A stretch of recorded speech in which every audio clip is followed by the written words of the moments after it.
Welcome to the Tech Egg. Don't get scrambled. Enjoy the video. You begin by installing a reputable auto clicker and granting it necessary permissions. This keeps clicks active. Open the target program and make sure it's the active window. Next, pick click type, single, double, or write, because each changes how the interface responds. Set a conservative starting rate, such as 10 clicks per second or 600 clicks per minute, so you can gauge behavior. Once done, assign a hotkey to toggle the clicker. That gives you instant control.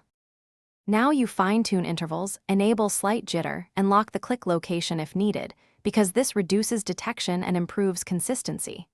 Run short tests, 5 to 10 seconds, so you can see how the target reacts without committing. While testing, watch the application's responsiveness and your computer's CPU usage. Spikes mean you should lower the rate or simplify the script.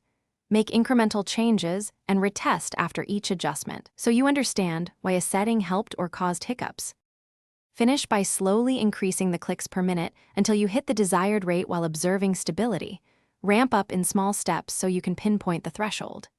Use your hotkey to toggle the clicker and build short cooldowns between bursts to prevent freezing or detection. This keeps sessions sustainable. If misfires or lag occur, stop immediately, reset to default settings, check for conflicting software or macro rules, and test again. This quick troubleshooting avoids damage and lets you find a reliable configuration. Thanks for watching. Consider subscribing if I helped unscramble your problems.